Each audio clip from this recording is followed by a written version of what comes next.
After being on such a high after last night's result, is there a potential you could be distracted going into Sunday's game?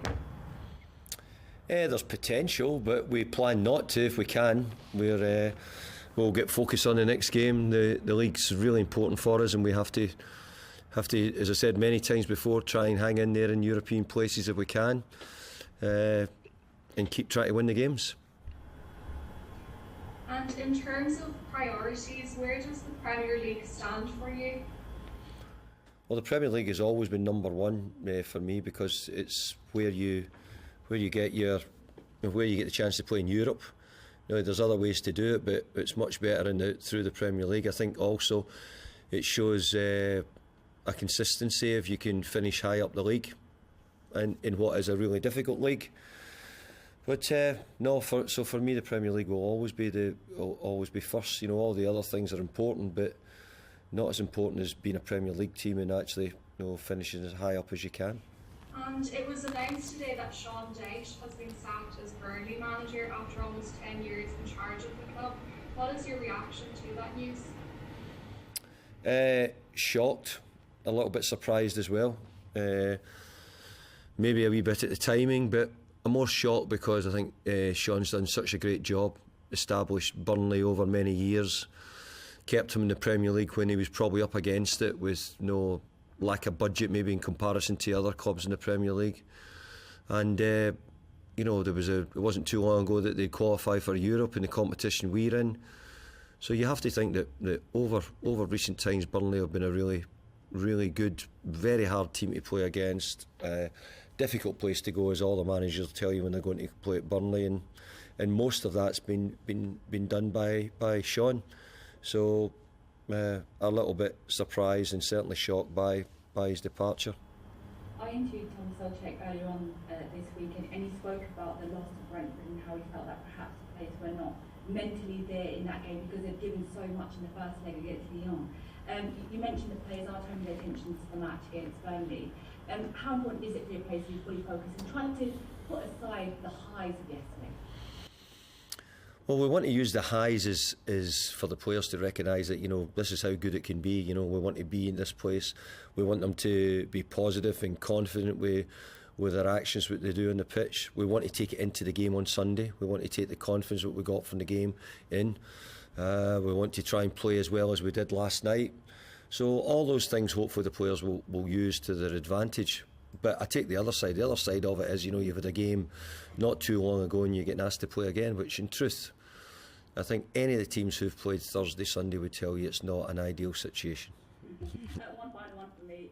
What kind of an atmosphere are you expecting at London Stadium on Sunday, given the fans? And a lot of them did travel yesterday, but the rest of them will be there and probably celebrating last night.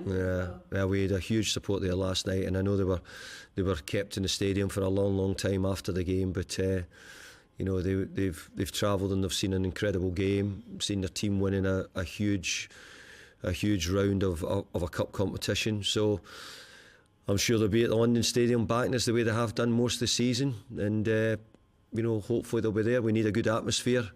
Sometimes the early Sunday game's never an easy game to get up to the biggest atmosphere. So we could do with their support and their help to push the team on. The Hammers are currently in 6th position, 4 points off Spurs, who are, of course, in 4th. Going into this game then, well, not going to this game, but just generally, now that they have qualified for the semis with the Europa League, and that is, they're just about 3 games away now from securing their spot in the Champions League if they win Europa, right? And looking at, I think, the other side of the semis, it's, I think, Rangers versus Leipzig. So potentially, if they get through this Frankfurt, then they could meet either one of those. And they are favourites, right? As you said just now, they are the stronger team in the Europa League at the moment. So should they then put all their eggs in one basket and just focus on that? Because there's 6-7 games left for them in the Premier League to qualify for that 4th spot? I think he makes a good point, because David Moyes is a very traditional, manager who obviously loves the Premier League, and he makes good points about wanting to consistently stay at the top. I think it's going to be very easy for them to win that Europa League. I mean, people are talking about Rangers. you look at their players, Rangers. I like Chelsea, but I also support Charlton Athletic. And one of our players, Joe Aribo, he's playing in League One, and he went straight into Rangers side. That's what I mean. The quality is completely different. It's Frankfurt. I mean, they beat Barcelona, but I think West Ham have got. This is going to sound ridiculous. You look at their team. You look at Barcelona's team now. It's not that far apart. Like, I think they should focus on both because they still got a slim chance of top 4 in the Premier League, but they should focus more on Europa League and getting into Champions League. Yeah, There you go. for sure, they will face Leipzig in the final. Christopher Nkunku is very red hot form, and every manager said that domestic league is important. I think they have to say that Yeah. because at the end of the day, you know, you are an English team playing in the English league. You know, you have to. European competitions always another level. excites them. Yeah. Always. Yeah. So you're saying also that you agree with Mark that they should Yeah, focus they on the should Europa focus, League. yep. Yeah, and then we'll have 5 English teams in the Champions League, which is great. Moving on to Sean Dyche now. We still have him on the screens, even though unfortunately he has left the club. They sacked him, and I think it must have been like not a planned sacking, right? Because if it was in their plans, they would have had somebody in place by now to replace him, and also they would have done it sooner after the Norwich game, I would think.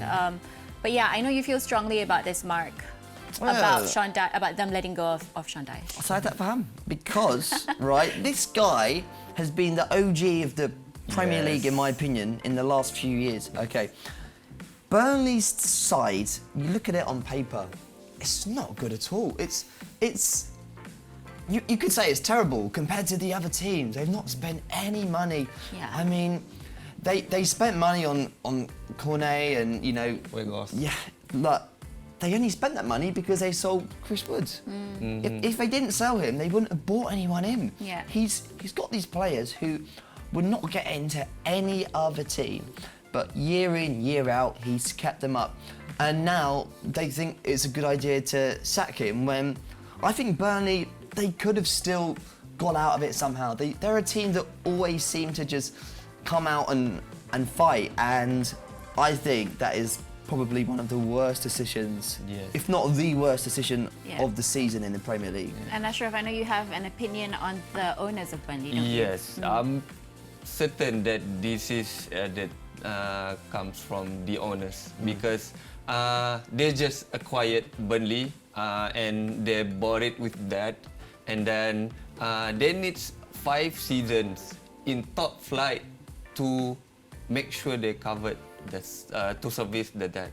So I think they are making a rash decision, and it's totally wrong. Do you know what the worst thing is? The players, right, have so much loyalty to this guy. If you got rid of Rangnick from United, I don't think the players would cry too much. But if you look at Sean Dyche, the way he's built up all these players, he's given some of these guys the chance to play in the Premier League. He's kept faith in them, and they've just sacked him. And I struggle to see these players having the passion and desire to want to play for a new manager who has given them so much.